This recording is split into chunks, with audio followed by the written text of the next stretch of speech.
31 दिसंबर की रात, कड़ाके की ठंड में 4 दोस्त करीब 7 बजे बैठकर नई साल का प्लान कर रहे थे। नई साल किस जगह सेलिब्रेट की जाए और कहाँ मज़े किए जाएं। लेकिन इन्हें नहीं पता था आने वाली रात इनके लिए कितनी भयानक और दर्दनाक है। सभी ने कुछ देर सोचने के बाद उनमें से एक दोस्त बोलता है कि हमें कहीं ऐसी जगह चलना चाहिए जो एडवेंचरस हो। अचानक से विवेक ने कहा, बिल्कुल सही कहा, बड़ा मज़ा आएगा। एडवेंचरस जगह मुझे बहुत पसंद है। मुझे एक किले के बारे में पता है जो कालगढ़ में है, जिसका नाम कालगढ़ किला है। अचानक से नेहा बोली, नहीं, मैं नहीं जाऊंगी। उस किले के बारे में मैंने बहुत सारी डरावनी कहानियाँ सुनी हैं। अगर कोई उस किले में गलती से भी शाम 6 बजे के बाद रह जाता है, उसका बचना नामुमकिन है। बाकी तीनों दोस्त उसे समझाते हैं कि ऐसा कुछ भी नहीं है, ये सब अफवाहें हैं। हम 6 बजे से पहले ही किले से निकल आएंगे। नेहा डरते डरते हाँ बोल देती है, चलिए ठीक है। चारों दोस्त पहाड़ियों पर बने प्राचीन किले का रुख करते हैं। सभी दोस्त कार में बैठकर किले की ओर रवाना होते हैं। रास्ते में अंधेरा बढ़ने के साथ साथ तेज हवा और बारिश होने लगी और बिजलियां कड़कने लगी। नेहा को बार बार लगता है कि कोई उसको पीछे से घूर रहा है। थोड़ी दूर चलने के बाद अचानक उनकी गाड़ी खराब हो जाती है। अब नेहा का डर और भी बढ़ जाता है, लेकिन अब सभी के चेहरे पर थोड़ा थोड़ा डर साफ झलक रहा है, क्योंकि अब रात के 12 बज चुके हैं और न्यू ईयर का दिन है और कुत्ते और अन्य जानवरों की आवाज़ें आ रही हैं जो कि एक डरावना माहौल बना रही है। रास्ते के बीच जाते हुए उन्हें एक बूढ़ा आदमी मिलता है जिसके हाथ में जलती हुई लालटेन है और सिर से पैर तक कुछ ओढ़े हुए सा था। विवेक ने उस बाबा से पूछा कि बाबा, यहाँ कोई गाड़ी रिपेयर करने वाला है क्या? बाबा ने कांपती आवाज में बोला, यहाँ दूर दूर तक कुछ भी नहीं है सिवाय अंधेरे के। रोहन बाबा से पूछता है कि बाबा, कालगढ़ का किला यहाँ से कितनी दूर है? बाबा गुस्से से बोलता है, उस किले में जो एक बार गया उनकी चीखें आज तक उस किले में आती हैं। और बाबा बोलकर गायब सा हो गया। अब चारों इतने डर जाते हैं कि एक बार तो वापस जाने का सोचते हैं, लेकिन गाड़ी खराब होने के कारण वो सुबह होने के लिए कोई आश्रय ढूंढते हैं। उन्हें रास्ते के उस पार एक टूटी सी झोपड़ी दिखाई देती है। जैसे ही वो उस झोपड़ी के पास पहुंचते हैं, अचानक झोपड़ी गायब सी हो जाती है। विवेक बोलता है, ऐसा कुछ भी नहीं है, ये मन का वहम है, चिंता करने की कोई बात नहीं है। बाबा का क्या पता हमें डराने के लिए बोल दिया हो। डरने की कोई बात नहीं है, शांति से सुबह का इंतजार करो। अब वो सभी अपनी गाड़ी के दरवाजे लॉक करके शांति से बैठ जाते हैं। अब उन्हें अजीब अजीब सी डरावनी आवाज़ें आने लगती हैं। इतने में ही नेहा की चीख निकल जाती है और रोने लगती है। अचानक से गाड़ी खुद ब खुद स्टार्ट हो जाती है। विवेक गाड़ी को सीधे ही कालगढ़ की ओर ले जाता है। सुबह होते ही वो कालगढ़ पहुंच जाते हैं। अब दिन हो चुका था और वो किले तक पहुंच चुके थे। किला ऊंची पहाड़ी पर बसा हुआ था। चारों ओर नदी बह रही थी।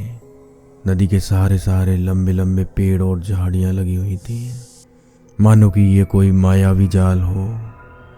जैसे ही चारों दोस्त आगे बढ़ते हैं, उन्हें मुख्य द्वार पर लटकी हुई एक तख्ती नजर आती है।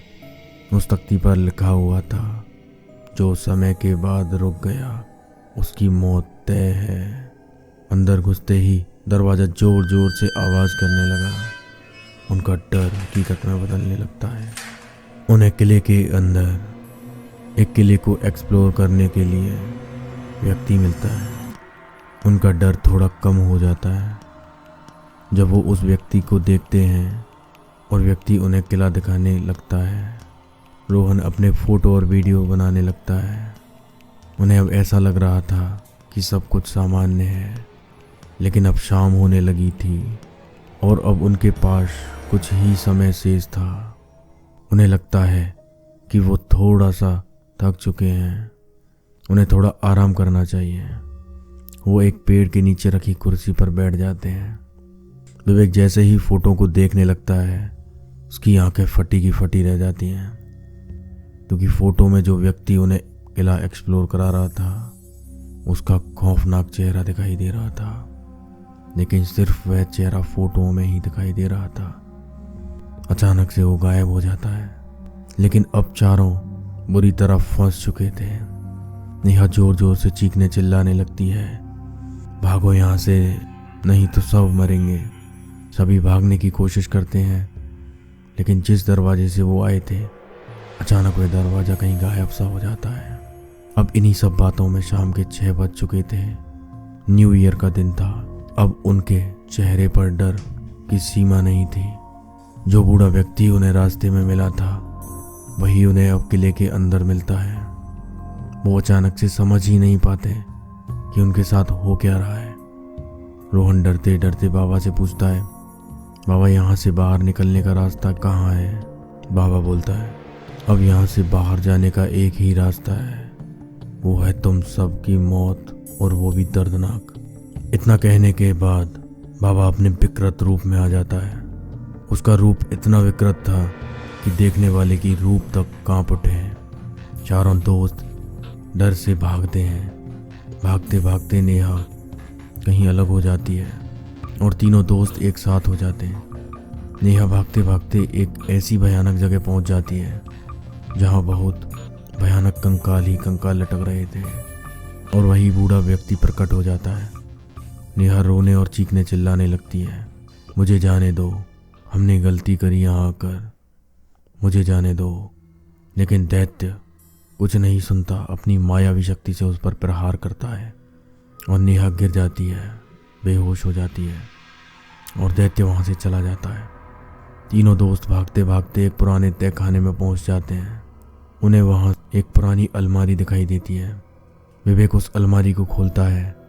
उस अलमारी में एक पुरानी किताब मिलती है जिसके ऊपर लिखा था, मौत आएगी लेकिन हमें बचना है। प्रियंका डरते डरते कहती है, जल्दी से खोलो इसे। किताब को खोलकर पढ़ने लगते हैं। उसमें लिखा था, अगर तुम जिंदा बाहर जाना चाहते हो तुम्हें दैत्य को जलाना होगा, और वो भी रात्रि में 12 बजे। तुम्हें पहले एक डायरी और ढूंढनी होगी जिस पर लिखा है जीविका, और उस डायरी को जलाना होगा। दैत्य की आत्मा उस डायरी में कैद है। इतना पढ़ते ही अचानक दैत्य वहां प्रकट हो जाता है। सभी डर जाते हैं, लेकिन रोहन चुपके से वहां से निकल जाता है और डायरी को ढूंढने लगता है। रोहन को डायरी एक बेडरूम में मिल जाती है और डायरी को लेकर उसी कमरे में पहुंच जाता है जहां सभी थे।